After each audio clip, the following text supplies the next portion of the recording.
And today we're going to do a short intro, just a quick hello, how's everyone, kind of check in with everyone. What I would like to do with everyone today, if you guys are up for it, is I want you guys to unmute yourself and give me one word with our time together, whatever it is. It could be either with our time together, your time with getting enrolling clients, your time with the process, whatever it is, just one word that comes to mind. I want to just kind of check in with everyone to see where that's at, right? For me, my one word is newness. And I don't know if that's a word, but what I mean by that is every time I'm with you guys, something new shows up. And I'll give you an example. Like today, I was like, what the heck am I going to talk about today? I have no idea. And then Kirsten goes and puts up, hey, I have a talk coming up and I need 20 to 40 minutes. And then there's, Q&A. And I went, that's a great conversation. So for me, it's either newness or the freshness of the moment, which is more than one word, but that's really what comes up for me. So if we can go unmute, and I'll pick on you guys, and then you guys just can go from there, and Kush can play along too. Lindsay, what will be your word? Patience. Patience. Okay. Yeah. Do you want me to? Yeah, maybe. Now that yeah, let's do that. Let's do like a sentence or two. Why that is. Okay, so I'm back in the UK and basically seeing loads of family and friends. Life is wonderful but hectic. I'm moving every single day, and I'm learning absolutely loads. And I just know that it will all come out right, but right at the moment, it's not the right time. Beautiful. Thank you. Leroy Brown. Excelsior. Would you like to expand on that one? Yeah, I saw it in this movie Silver Lining Playbook, and I just like it. That was his word, and I pulled it up, and it says upward and outward. So it's got this is a mind bending, mind expanding. I've known Amir for a while. I'll tell everybody, Amir is well trained in all kinds of hypnosis, NLP. He's done it all, and he's also a magician. He's got a lot of funny little magic tricks, and one of them is called baby hand. And you can Google it. Maybe he can show one of these days, but it's unexpected. And I tell Amir all the time, you baby handed me again, because he comes from just out of the expected track, and he can facilitate insights by being creative in the way he delivers that. And so it's beyond the pale. If it was what I expected, it wouldn't be as meaningful. But when he baby hands me, once you Google it or he shows you, you'll see what I'm talking about. Then the meaning sticks. It's like you can't unsee it once it's been shown that way. So Excelsior. Thank you. You're welcome. Charlotte, spell Excelsior. Go ahead. No. Okay, go ahead, Charlotte. What's your word?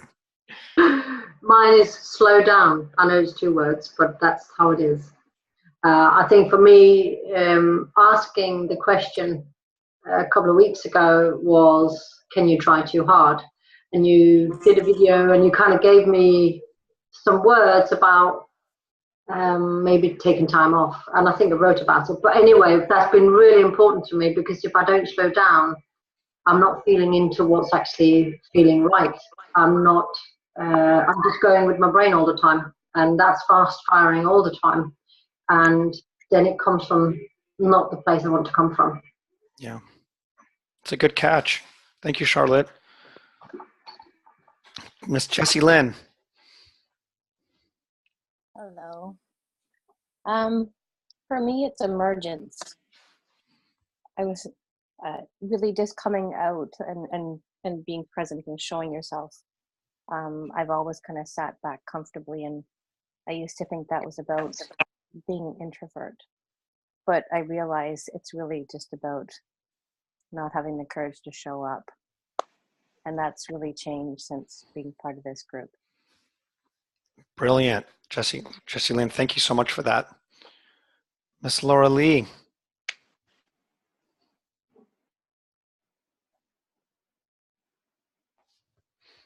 We can't hear you.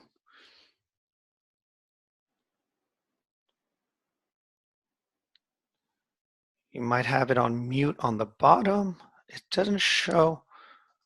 Can you try again? No.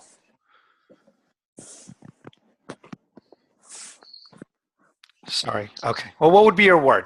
You can use ease. Okay. Ease. Once you're for some reason I read that as disease. I don't know why. Word is I don't know why it just looked, but ease. Okay, good. And once it works wherever we're at, we'll get to you. Okay. So thank you, Niels. Action.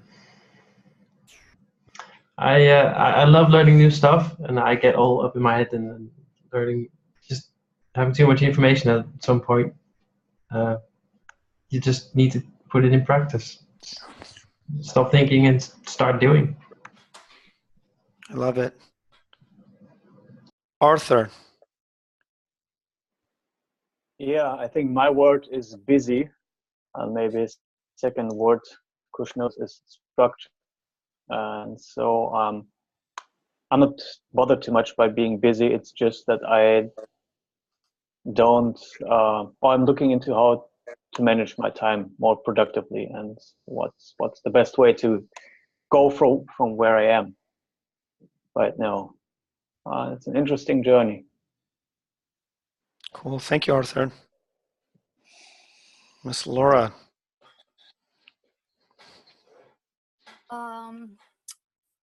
Present.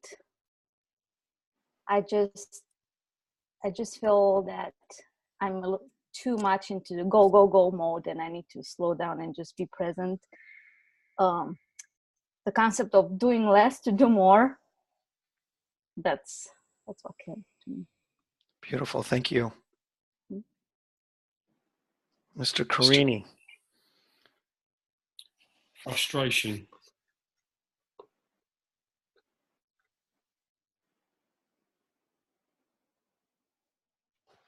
You want to tell us a little more? Or you want to leave it at that? Yeah, I don't really want to go into too much detail because it's getting a bit tedious now. But yeah, living in an area I don't want to be in. Yeah, struggling really with ideas, with what to do, with things not really working out. So, yeah, Okay. Frustrating. Got it. Thank you, John. Kristen. My word would be support. And that's very much about the group and what you and Ankush are doing, because it feels like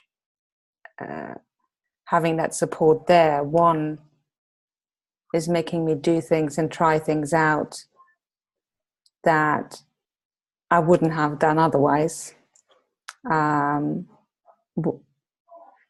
without it feeling, it feels challenging, but it doesn't feel like it's too much. Just knowing that this group is here is sort of like it's holding my hand. Awesome. Thank you.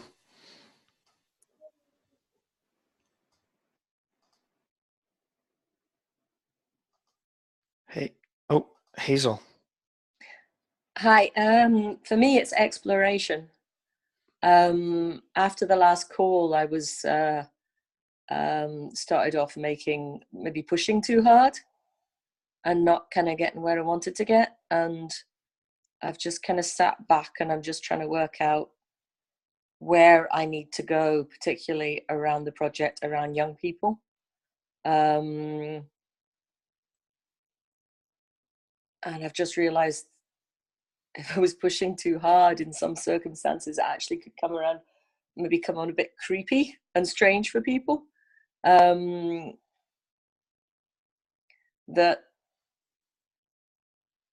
because I'm wanting to help young people not spend years in the misunderstanding like I did from around 13, 14 onwards, I want to get in there to help their young people, but that could be a bit strange without actually building those relationships first. So yeah, I've pulled back and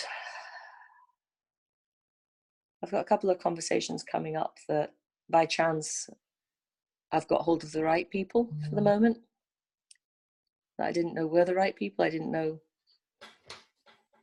didn't realize where they were in particular organizations, so that's good. I just needed to step back and explore my roots. Beautiful. Good catch. Really, a lot of good little personal insights. So thank you, Hazel.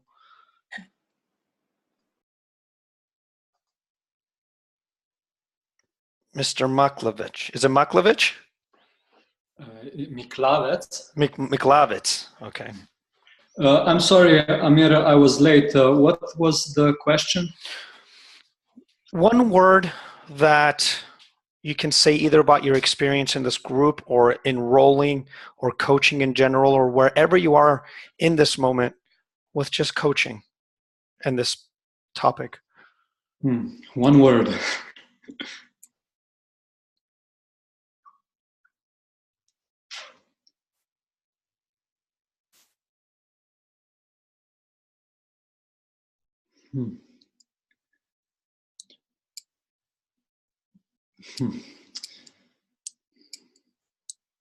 Maybe a little bit impatient.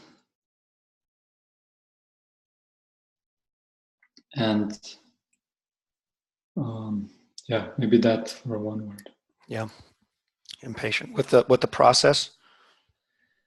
With different aspects. With the sustainability of the coaching business, and also impatient maybe with the clients. Sometimes I would just love it if they saw it as I see it. So,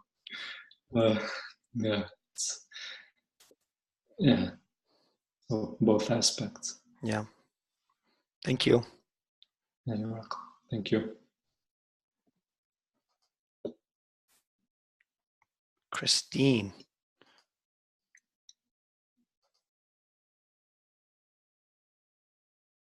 Can you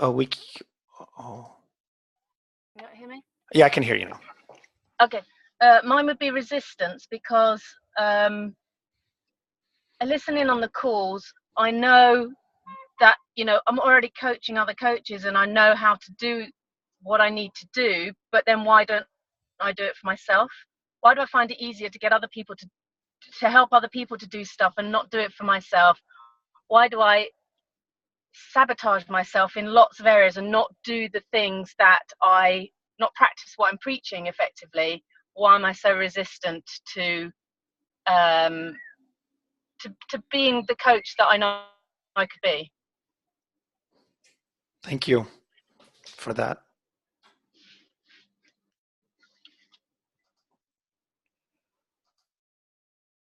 Igor.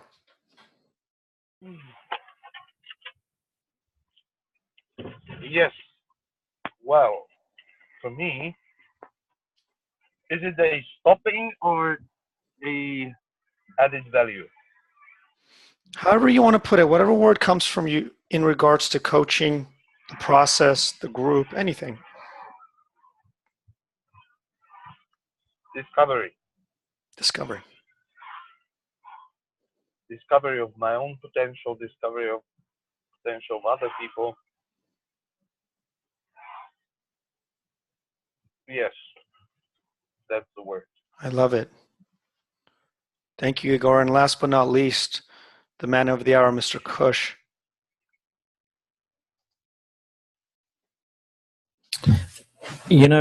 Thank you for everyone for sharing that first, and thank you, Amir, for offering this opportunity. I'm going to go with the word that first came to mind, which was challenge. And I was reflecting on that as I was thinking about it, because that's number one, it's the truth. For me, coaching and being a professional coach, and it's been a challenge, but that doesn't mean negative, right? Like, it can feel negative, but it's always been a learning process, and through the learning, I grow. And I know I shared something in the group recently about something I went through, you know, with a client, which actually turned out okay. I wrote a little update, but you know, that's kind of how I found it, and I want to respect, you know, John and you know, for sharing how he felt as well, because one of my concerns is in this group that I don't, you know, some people are going to have some great success and like, oh, this is exactly what we needed, and that thing that you shared, and that thing that you shared, and now I'm like flying, and I want people to see all of it, that there's going to be, the nature of having a professional practice is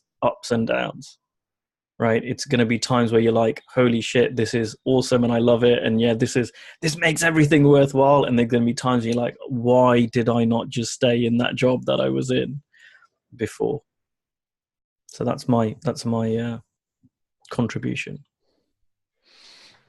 Thank you, Kush. And I want to tell you guys a secret. Why I did that for me is because lately I've been feeling insecure. And not only insecure, but how John felt and how Lindsay felt and how I literally felt like everyone here. And I just wanted to remind myself that I'm human. And when I connect with people that are having the same spectrum from I feel great to I'm frustrated, and that's all I'm going to say, it just brings me down to earth. That's all I wanted to do for me, because now I'm with you guys in the room again. And that's something that, you know, for Kirsten, and she said, well, how do I start? Bring people in the room. I mean, forget about your song and dance for 20 minutes. I don't have the energy for a song and dance today. I don't. I wish I did. But what I do know is that I'm in here with some fucking amazing people. I know that. So why don't I have us co-create something in this moment? It's not about me. My clients always lift me back up, whether they're frustrated or happy. And I just wanted to thank you guys for bringing me back into this amazing group and reminding me that I am every single one of you guys, and you guys are every one of me. And from there, we can start our dialogue. And so welcome. And Kush, if you want to start, you're welcome to start, or if we want to get questions, however you guys want to do it. Yeah, so, you know, if you're a client of Amir's, make sure you charge him for the insights he's gathering, you know, from talking to you. I thought it'd be cool to start with Kirsten's question, you know, because it was a really, really cool question. I'm just going to bring it up on my computer. And if we've got time, I know we didn't have, you know, a lot of people just said they were interested in that, but sometimes I surprise myself when I talk to a client. I'll say something and I'll be like, ooh, that's really good, I need to write that down.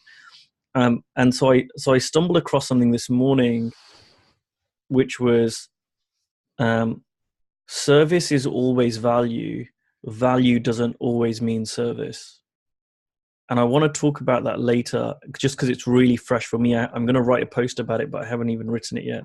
So if we have time, I might want to talk about that, because I had this conversation this morning, and I've been sharing it almost every client today, and it's gone down really well. So maybe we'll talk about that. But perhaps, Kirsten, you could unmute yourself and maybe ask your question that you had about the talk that you've got coming up. Okay, so I think I've got a fairly unstable connection, so if you can't hear me anymore, or if it stops, let me know and I'll just take the screen off. Okay, cool. Well, basically, I had a lady contact me yesterday. She runs a Women in Business group locally in Gibraltar, and they have every other month they have like a breakfast where they have a speaker coming. The next speaker has dropped out, and the event is on Thursday next week. So she asked me to jump in, which is a great opportunity. But my first reaction was, oh crap, I don't think I can do that or pull it off or know what to say or all of that. So I moved past that and went, okay, I'll do it. But now it's sort of about, well, what am I going to do and how do I deliver it? And although I've got a little bit of an idea of the content, which is obviously about the principles, about thought, about and I reflecting on it thought, well, actually my first reaction of being asked to do this presentation or this talk, perhaps I could base it around that my initial reaction was, oh no, I can't possibly do that, it's putting myself out there, a sense of fear of what's going to happen, and perhaps I could base it around that, because the people attending are all sort of women that run a business, mostly self-employed or small businesses, startups, etc. And so I thought that might be of value. But at the same time, there's something about, okay, so where do I start and how do I deliver it so that people come away with something? It's not just another talk with some nice ideas, or introducing what I do, which is what the lady that approached me said, oh, you could just present about what you do and, showcase yourself. And I thought, well, that's all very well, but I would prefer to do something that gives something to the people there that's of service to them. And so my question really is about, well, how do I do that in a talk? How do I make it interactive and engaging, and so that I can be of service? I can make those 20 to 40 minutes impactful and valuable, and not just, yeah, that was nice to listen to, sort of thing. Yeah, I think, and it seemed like a lot of people were interested in the answer to this question. And, there are a few of my clients here who've been to immersions: Laura, Niels, Arthur, Igor, Christine. They know that I like taking my time with clients, right? There's this value in having a number of days where we can disconnect and really go deep and really point to something true. And sometimes we don't have that luxury. Sometimes an opportunity presents itself and you've got 20 to 40 minutes, which is a really short amount of time. And I remember a couple of years ago, I think it might have been when I first met Arthur Peters, but I can't remember. But a number of years ago, I was given the opportunity to do a talk. And again, I was given a really, really short time period. And I was thinking, oh, what am I going to say in 20 minutes or half an hour that I had? Like, how can I say anything in such a short amount of time that will anywhere near, come close to even giving the tiniest indication of what it is that I've got to say? And Steve Chandler gave me some advice, and this is not coaching now, this is advice, this is consultancy, if you like, which was really helpful, and it stayed with me, and then I want to kind of expand on that in terms of what my experience has been. So the advice he gave me is, when you've got a short amount of time to speak to an audience, a really good thing to talk about is your own journey, right? Because number one, you're an expert on your own journey. So I was going and talking to a group of men, and these were men in the kind of personal development space that were similar to me. So I went in there and yes, you could talk for ages, but you can easily pick out the poignant bit. So for me, it was like talking about the poignant parts of my journey that they could really relate to. Like, this is where I was, this is how I used to see life, this is what shifted for me, and this is how I see life now. It's just before, what shifted, and after. And that's really, really nice, that you can cover that in kind of 20 minutes, half an hour. And if you've got space for questions, you can then expand on whatever someone finds useful. Yeah. So someone might go, well, Kirsten, you said, oh, that thing about you saw how the mind works. Can you say more about that? I didn't quite get it. Right. Or they might say, well, you said that this was a key part of your journey, but Could you talk more about that? So it allows you to expand on what the group sees as most helpful. And actually about a month, 6 weeks ago, I went and spoke at Steve Chandler's Advanced Client System School in the US, and there were like 40 coaches there, some of them making more money than I do, you know, in the audience. And again, I'm like, I went to the same thing. What the hell do I talk about, right, to this group? But again, I shared my journey. And what was so interesting was they all got really interested in a piece of my journey that I really wouldn't have considered talking about if I was to give a talk or a speech. You know, the thing that most people were interested in was like, they were really surprised that I use Facebook so much. Because it seems to be that what Steve says is different to that. But I was talking about how will I apply the same principles of service to being on Facebook. So I wouldn't have seen that had I not followed that approach. So that's a really good approach. And the reason why it works is this is a relationship business. This is a connection business. People hire you when they feel connected to you, when they can relate to you. So when you tell your own story, again, in this short space of time, they are far more connected to you and feel closer to you than if you come out with some amazing concept, right? You can go and be an expert on the stage and say, oh, okay, so I'm Kirsten, I'm a mind expert, and let me talk to you about fear. And you go, da, da, da, da, and you get some great PowerPoint slides, you do a presentation, and they're like, wow, she was a real clever person talking about fear and whatever, but they have no connection to you, so they don't even consider hiring you. Whereas when you talk about your own story, like, this is where I'm coming from, this is, this is what my journey is, this is what shifted for me, they're much more likely to come and talk to you and connect with you afterwards, which is ultimately what you want. You don't want to go out and give free talks everywhere, right? I'm assuming you want people to hire you afterwards. Yes, absolutely. Or recommend me or talk about it to other people, you know, because they got something from it. So right.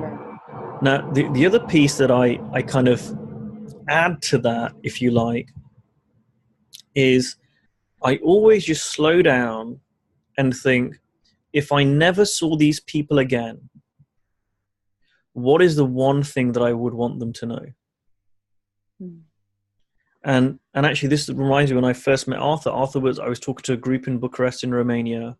Arthur was one of, 30, 40 people in the audience. And I remember this very, very clearly, how, sorry, let me switch my phone off because it's bugging me.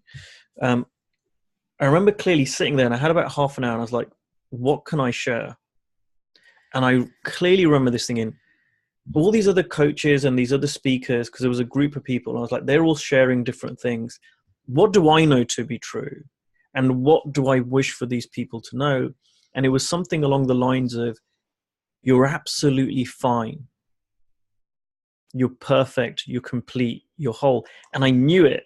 And I didn't know it before, but I knew it then. And I thought, if you guys can see that, if you can really see that, it's going to change everything else. And I spoke about that a little bit. Now, other people had said that to this group. Other people had spoken. But because I knew it to be true, I could really stand in that and talk about it. And again, I talked about it in the context of my journey, right? But it just helped me really flesh out what was the one point. And it's so powerful to have one point. So again, if you're speaking to a group of business owners, you can talk about your journey. And then also within that, you can think, well, if there was one thing I wanted them to take away from this, because you've got a really short time, you can't give them, here's the 50 things that I've learned in my journey, because you'll be doing it very superficially anyway. But if you say, hey, I've got a very short amount of time today, so I'm going to give you one thing.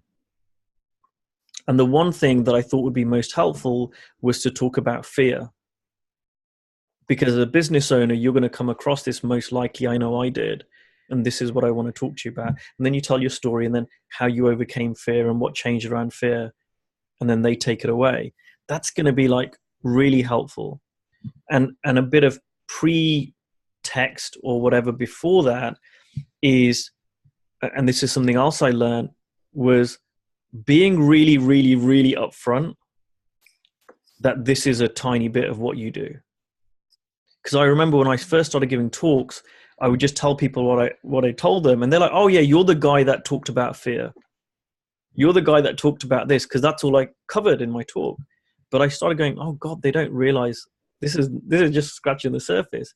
So I started saying to people, "I can only scratch the surface in this talk. It's a very short amount of time. Having said that, I want to give you something that I think is going to be the most helpful to you in this moment."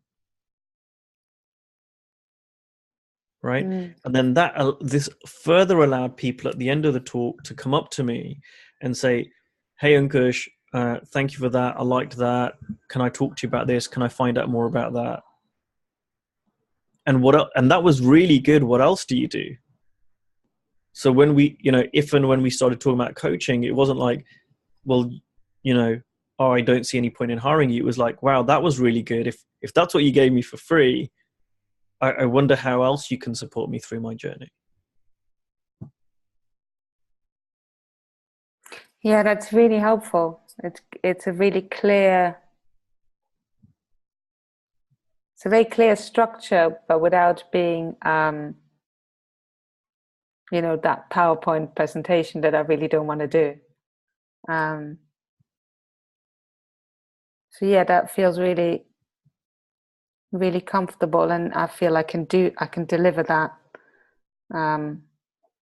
There is another element though that I need to ask about, and that is, so this lady wrote to me today and said, well, I need a bio and I need a CV. And I then spoke to her on the phone, and she was laughing for 10 minutes because I had to tell her that I don't have a bio and I don't have a CV and I haven't had one in the last 20 years. And she found it hilarious, but well, there you go. So there's that element, and the other element is she wants me to go on the radio for 10 minutes where they'll just ask me a couple of questions about this because they want to obviously bring in as many people as possible, which is great. And so she was talking about, well, we need to really talk about how we're going to sell this and how we're going to put this out there. And that straight away for me is a bit of a cringe, because she was talking about the marketing and the, how we present it, etc., how we package it. And I thought, oh God, okay. First of all, I have no idea about that, but also I really don't want it to lose that realness, that what you've just been talking about, that element of who I am rather than this service that I'm trying to sell. I don't know if I'm making much sense, but there is this other element, this other expectation where I feel, well, how do I get any of that personal thing across in a 5-sentence bio and a 5-minute radio, thing? Yeah, and that's a really good question, and I'm liking this because this is really practical and really real. So for me, bios are bullshit. They don't really mean anything. I remember when I used to do my relationship series, I used to get bios off people, and they would send me like 3 I've got my PhD from this university. I was a faculty professor for this. I'm an adjunct professor for that. I've written these 3 books. And I'm like, what's a bio used for? Most of the time, it's going to be like 2 lines just to convince people like, oh, this is not some random person we picked off the street. Right? So you can just say what's true. Like you're Kirsten Andlaw, you're a life coach.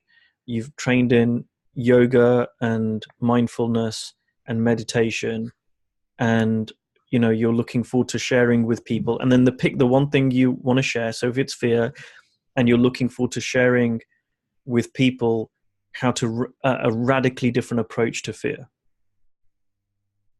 Right? You just keep it really simple.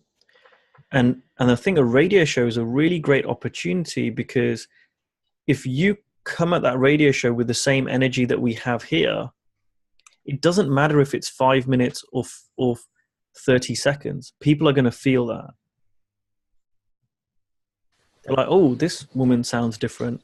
And just how you've got that feeling, other people have that same feeling when they're being sold to and marketed to.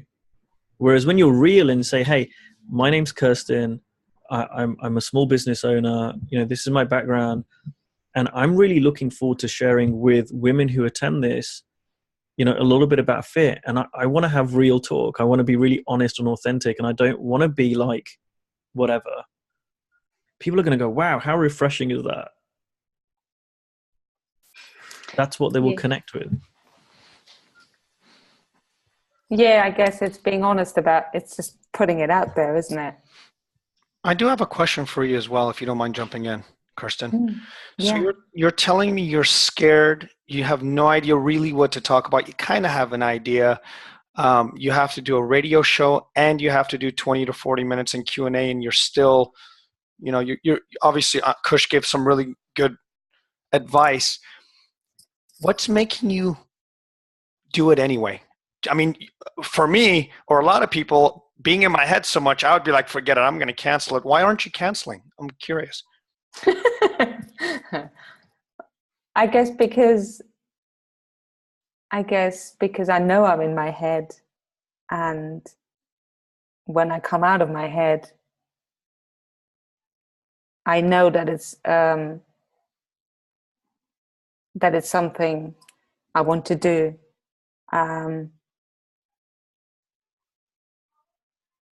And I also know that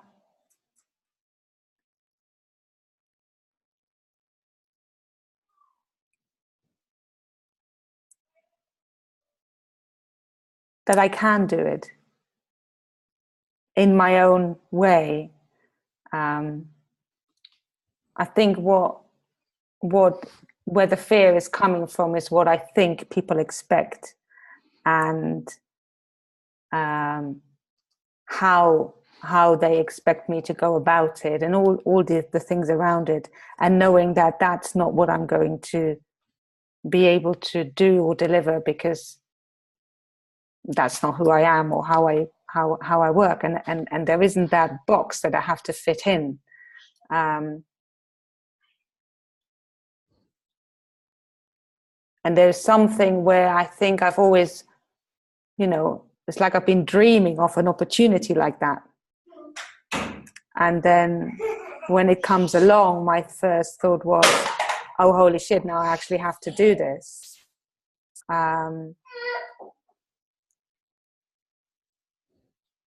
But why wouldn't I follow what I want to do?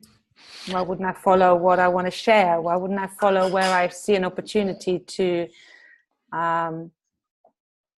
reach people and serve them, whatever comes of it? Like, I don't know if anything comes of it, but it's an opportunity to show up and put myself out there, which is why I signed up for your course, because I've been holding back and always waiting for, I need to learn more, I need to do more grounding, I need to do another course, I need to do, I'm not there yet.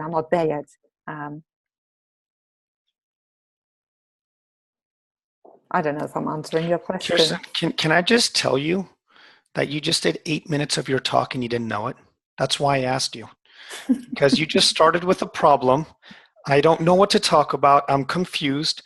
And I wanted you to give me the answer, because I can do it anyway in spite of my fear. Ready? I'm going to give you someone says, Amir, you need to do a 4-minute talk.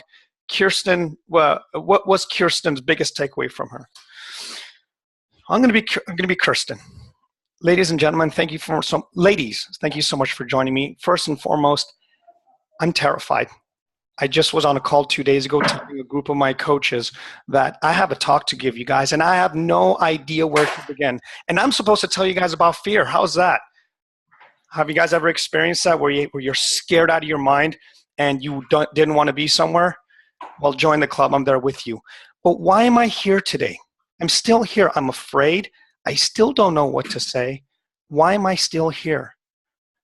Because it turns out you can be afraid and do the thing you want to do anyway. Because the only thing that we're going to be up against is the thing we're going to talk about today. How many guys would be interested in that? That if you're afraid of the job interview, you can still go.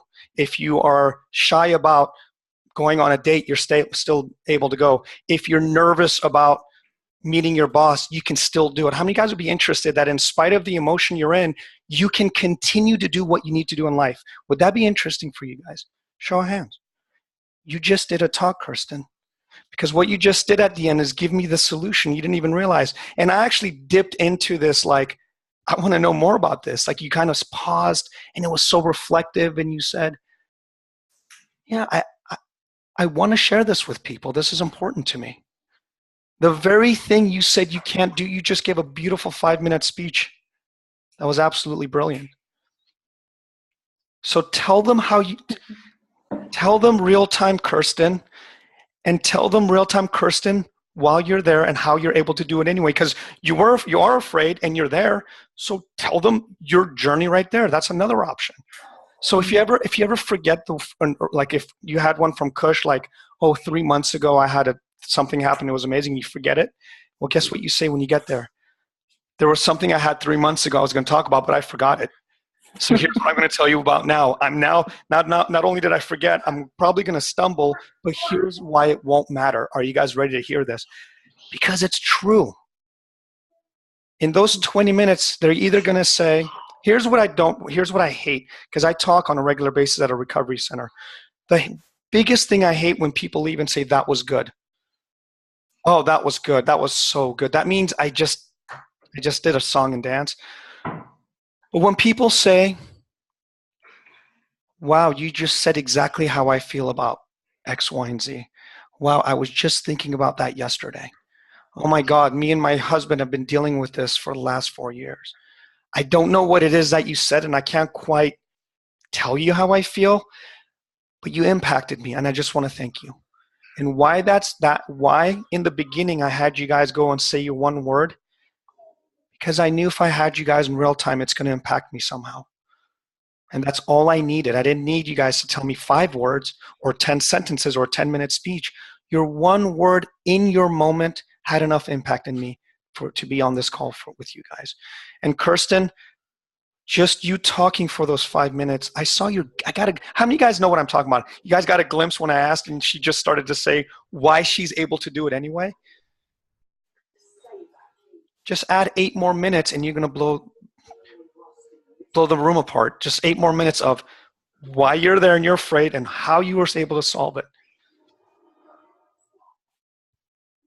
This is amazing. Round of applause. Did that make sense, you guys? I don't know if that made sense for you guys. Yeah.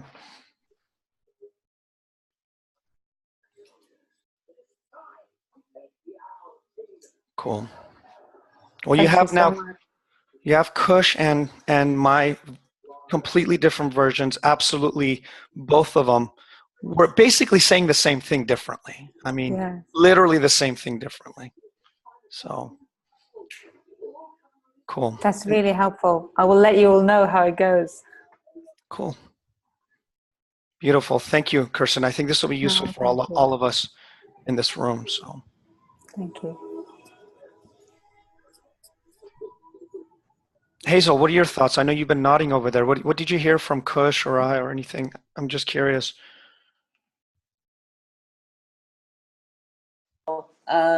That was really powerful. That was great. Cool. Yeah. I think everyone's going to say how good you were, Amir. No. I wanted to. Yeah, if you guys don't mind just posting how good I am on Facebook, I'd appreciate it. I'd say how good you both were, you and Kirsten. Just don't. Yeah, that's fine. Cool. So let's get to a couple more questions while we're at it.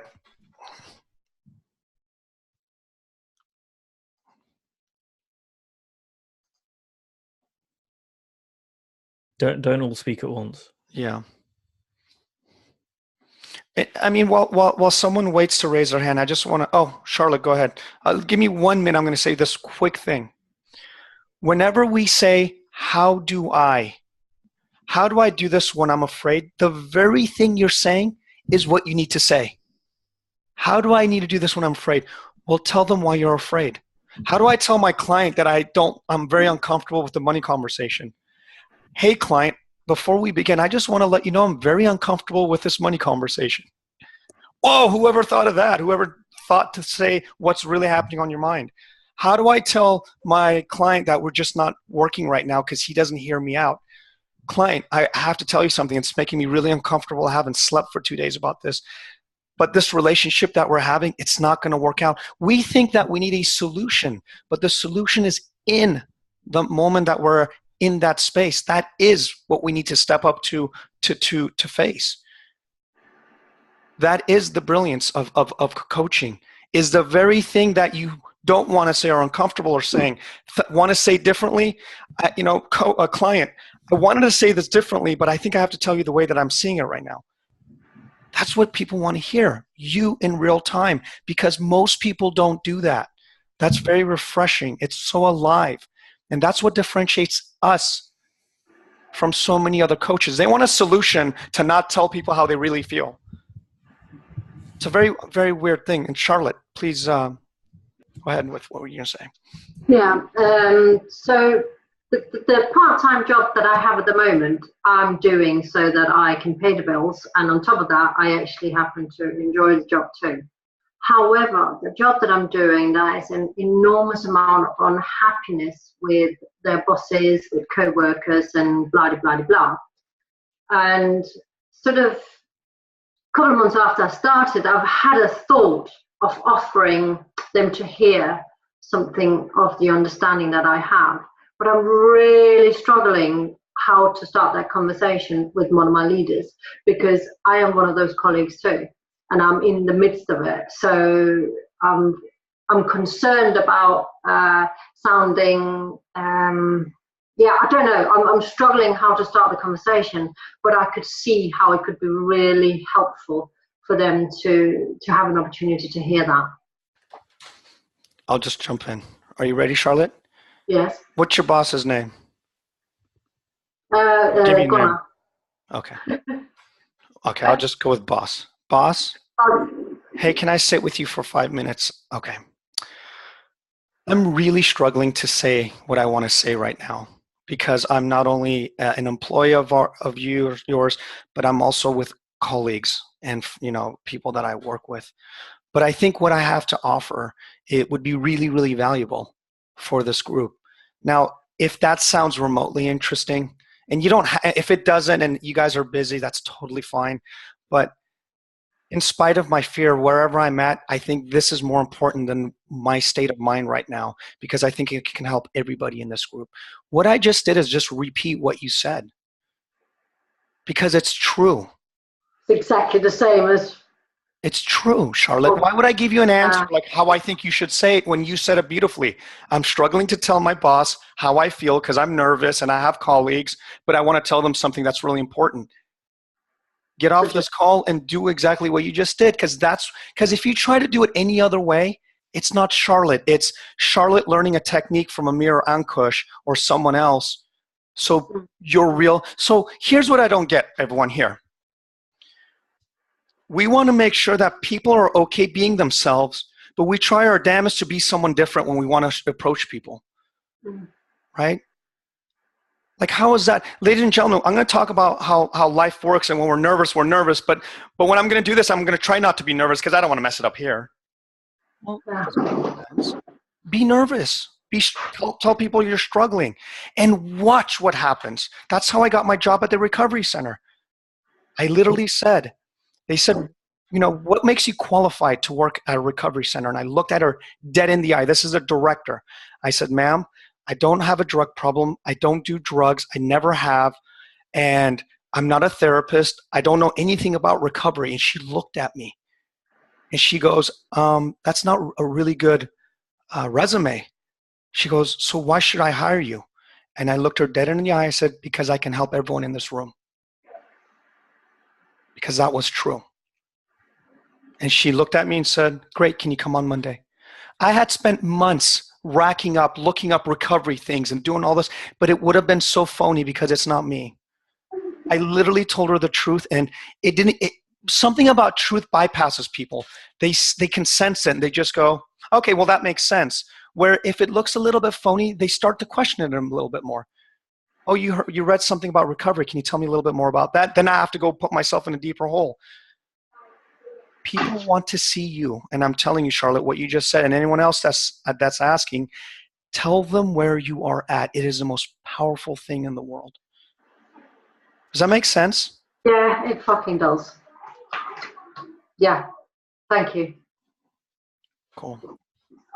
Can I jump in a little bit? Of course. Since Amir is on a roll, maybe he can help me too, because I've been kind of like sitting here, my palms are actually sweating. I had this thing for more than, I think, 2 months that I want to call this particular radio station that I listen to, and offer to do a segment on the radio and just talk about the things that I'm learning and that I'm enjoying. But I have no clue about, like, I don't know, like, is the fear getting in my way? It's like, what the heck do I say? They will probably want a bio. I don't have a bio. You know, all of that stuff going in my head. So, like with Charlotte, she knows her boss, right? They have some kind of rapport and relationship. These radio people don't know me. They don't know I exist. I call them out of the blue. What the heck can I say? I don't have a relationship with you guys. I know you guys are a radio station, and I want to do a 30-minute segment that I think would blow your ratings through the roof, or whatever you want to say, because what I want to discuss is X, Y, and Z. Now, before I would do that, though, I mean, because that's real, is I would ask them first what kind of people they're looking for. Because what you said in the beginning is very important. I don't know them, so I don't know what to say. Then get to know them. Get to know them. Like that's something. I know them from listening to the radio. Right. But if you want to if you want to get on their show, get to know them. Call them. I mean, hey, I'm considering putting myself on a show, but what would be useful for you guys for a 20-minute segment? I did that. I talked about my restaurant for 20 minutes. I'll send it to you, and I did the same thing. I said, I have a restaurant, a local restaurant here. We immigrated from Iran with 2 suitcases, and now we have a chain of restaurants here. We were homeless for many years, and they said, can you come next Tuesday? It literally, I'm telling you, first thing everyone needs to know, people are yearning for our stories. People are yearning to hear about humanity, because all they get is Facebook things about, oh, I was in Italy this week. Oh, look at my happy family. And like, it's almost so like surreal now that people don't get to hear what John says. I'm frustrated. This is pissing me off. I'm angry. I'm hurt. I'm confused about doing a talk. We do it here on a private thing, but most people don't. And Laura, when you do it, it helps people. So you just do it. Just call and say, I'm afraid. There's nothing special about it. Do not try to change where you're at. Use that to your power. Use that towards your gifts. That's what differentiates us. That's what makes us just an absolutely unique group. We go around and say, I'm scared shitless, but I did a talk yesterday. Oh my God, I don't know what I'm going to say tomorrow, but I'm going to do a talk tomorrow. Where people go, are you nuts? How do you feel that way? Because eventually you stop caring that you're afraid. You just know you're in front of amazing people and you have a talk, you have something to share. And that will supersede any emotion, because emotions are going to go up and down. I don't bank on that anymore. Kush. Hey, buddy. What are your thoughts? I think Matej's got a question. Sorry, did you want to say something, Ankush, or were you asking if? No. if you've got your hand up. I was thinking while listening that I would love to do the same thing going into unknown company and saying the exact same thing. But then I was thinking, how do I get paid for that? And I guess I'm answering my own question, but yeah, same thing. Just, I don't know, maybe just ask and see where it lands. Just be real. And it's also a concern of mine because I'm kind of in the midst of getting to know new CEOs and getting in touch with new companies, and I have no clue how to do this. And I catch myself looking at, there is this seminar, business communication and stuff like that. And I'm like, I don't really want to go there and listen how to do this. Maybe I just knock on the door and just say whatever, like just what you described. There's a Woody Allen quote, which is something like 80% of success is showing up. And I'm reminded of that on this call tonight, and it's so true. There are nuances, so I want to kind of give the balance, and that's why it's helpful to have both me and Amir on this. That if you go up to a company, for example, and say, "Hey, I've got no qualifications, and I don't really know what you're looking for, but I want you to hire me and pay me money to like try stuff out," they're probably not going to hire you, right? And there was something in what Amir said, which was, I know I can help everyone in the room at the recovery center, or I've got something that's going to knock your socks off, or this is going to really help your listeners. There's a confidence in what he does, but this kind of links in with what I was saying, earlier on to Kirsten, is when you think about, well, what do I know to be true? See, that's where confidence comes from. And this is something I learned from Mark Howard, years ago when I was much newer to, a lot of my coaching is based on the 3 principles. I was newer to that.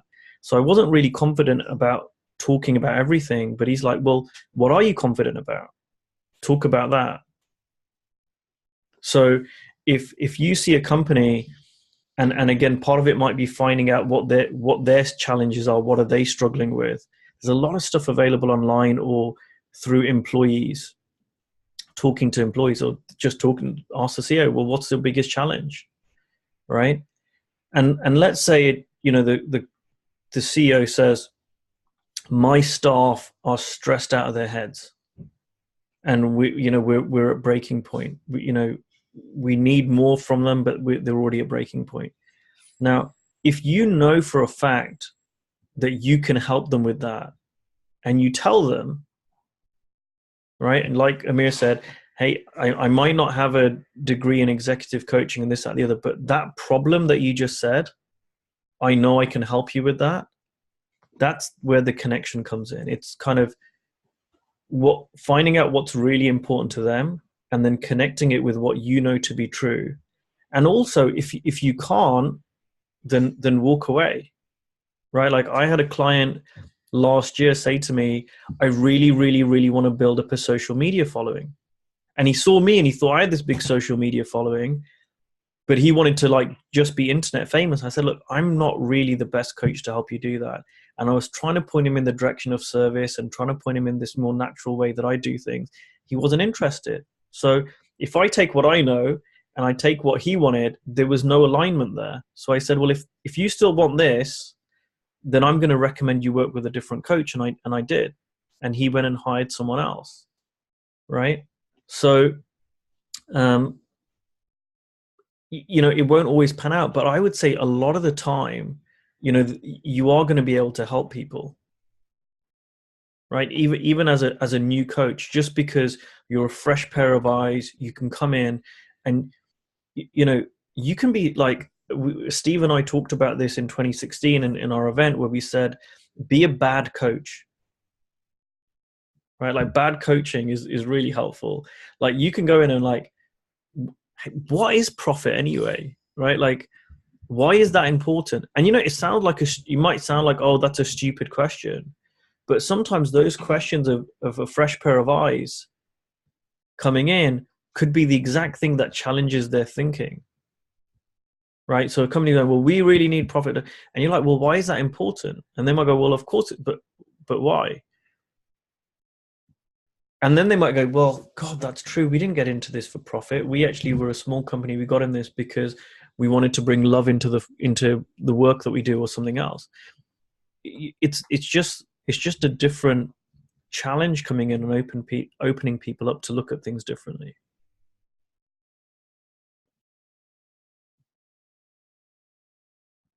Is that helpful?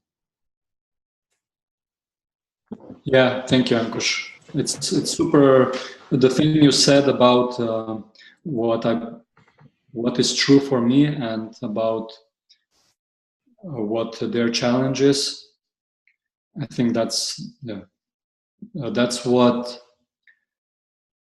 probably what has gotten me to where I am now, and working with all the clients. So.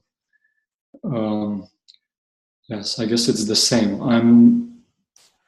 I'm struggling with maybe connecting with people because it's hard to get to them or set up conversations and things like that. But this directness is, I think, really something fresh and what is needed. Can I challenge you a little bit? Sure. Right. And I'm saying this because I'm challenging myself. There are a number of times, and you don't even need to ask this. You don't need to answer this, and I know we're getting late. And this is for everyone, really.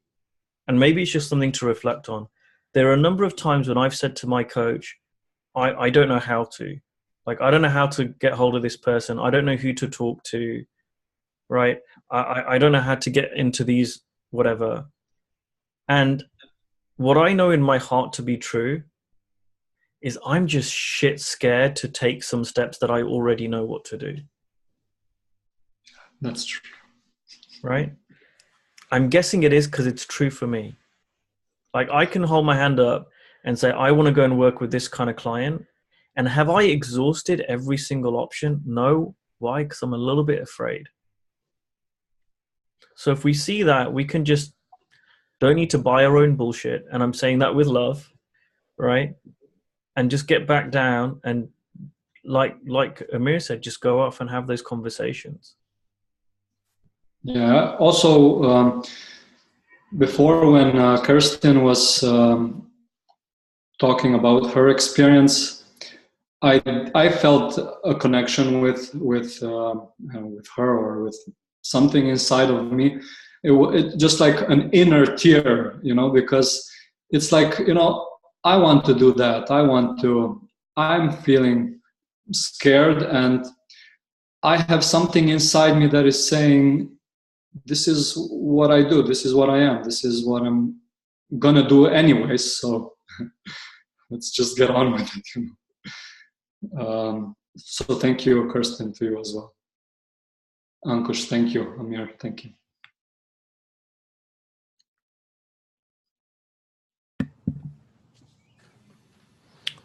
Should we wrap up there? I didn't get a chance to speak about the service value thing, but I'm aware of everyone's time, and perhaps it's something I can maybe just post about in the group. Does anyone have 5 more minutes? Would you guys be okay? Show of hands. Of course. Yes, Kush. I think it's important. I think it'd be a good way to end it. This was a great call. So. Okay, I'll do the short version because I could spend like 20 minutes on this, but okay. I'll give you the 3-minute version.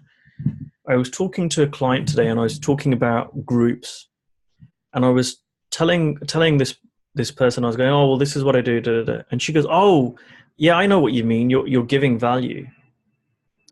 And I reflected as she asked me this, and I said, well, yeah, and I thought, like, well, what am I really saying? I said, no, I'm talking about giving service, and service is valuable. right? So if you serve someone, automatically that is valuable for people. But value in and of itself isn't always service. It's not true the other way around. And I gave some examples. So again, there are some people who've been to my immersions who may know this. When I first started doing my immersions, I was like, I want to give loads of value. I want to give way more value than people have paid for. So one of the things I did was I gave out a book, right? Like, oh, here's a book to read. Here's a little book of clarity. Here's this, here's that. And if people saw my Facebook post yesterday, I kind of shared all the books that I've given out over the last few years.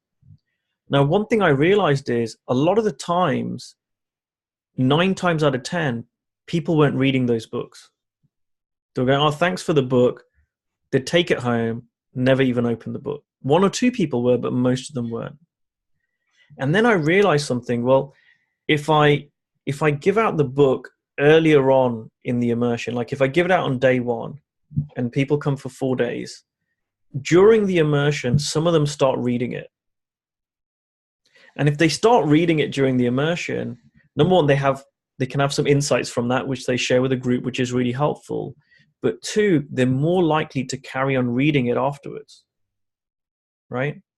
So that's really more in service now to the group, because it's not about the book. It's not like, oh, I gave you something that cost me 10 or 15 pounds. It's like the transformation they get from it.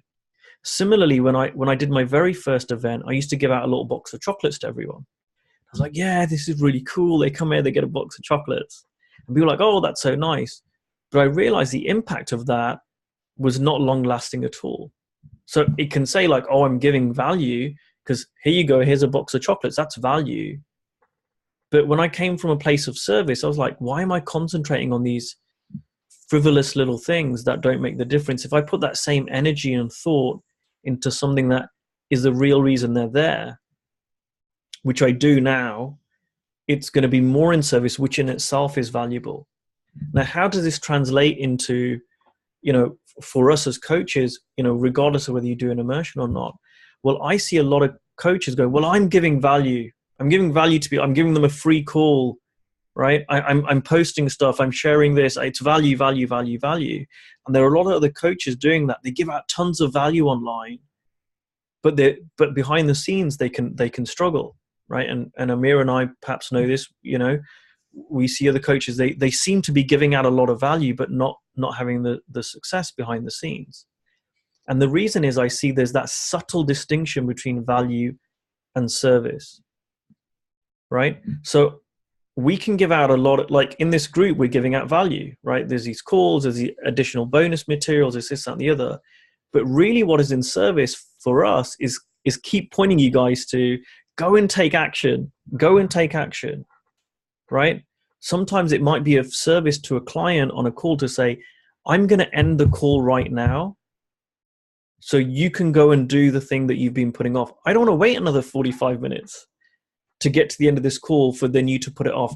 I know you've got 45 minutes now because you've blocked this time off in your calendar. Go and do it now. That's service.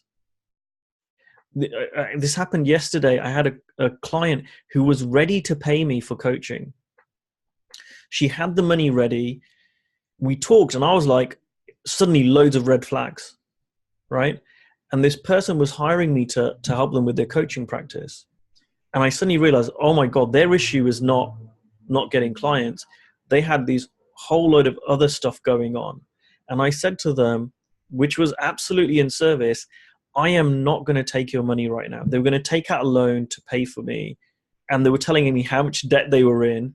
And they were in so much debt. They were so insecure around money and really needy. And I was like, them paying me is going to add to that. So from a place of service, I went, I'm taking coaching off the table. You're not going to pay me. And there was tears. I was getting shouted out on the call. There was loads of stuff going on. And I went, right, I want you to do this. And I gave them a resource to listen to. And then I said, and if you listen to this and this helps you, I've got a couple more resources. They emailed me today and said, thank you so much for yesterday. And I listened to that and it's opened up all these things. Wow, that's amazing. And can I have those additional resources? And I sent them, one of them was a book. They bought the Kindle book. Just in the course of today, they've emailed me a second time and said, wow, I've already started reading that book. It's blowing open some beliefs I've got around, and for them it was around money, right? So that's again coming from service. It's not like value is like, hey, here's a book, I'm going to send you all this stuff. But service, it's subtle, is no, I'll send it to you if you listen to this and it's helpful. So that's me like really covering it as quickly as I can. I can talk way more about this, but I really saw it clearly today that if you just focus on value and you just give stuff to people, that's not going to result in clients. But if you focus on service, which is what's going to be the most helpful, that's value anyway, and it's more likely to lead to clients. Does that make sense, or am I just confusing everyone? That was absolutely brilliant, man.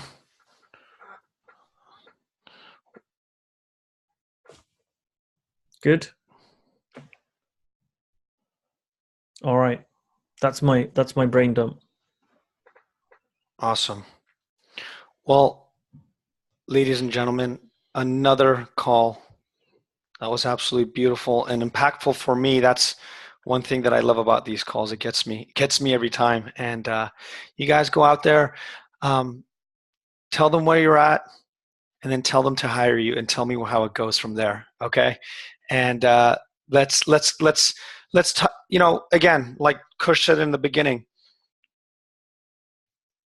only we get to see our group. It's private. Tell us your failures. Tell us your successes. Tell us that you didn't do it.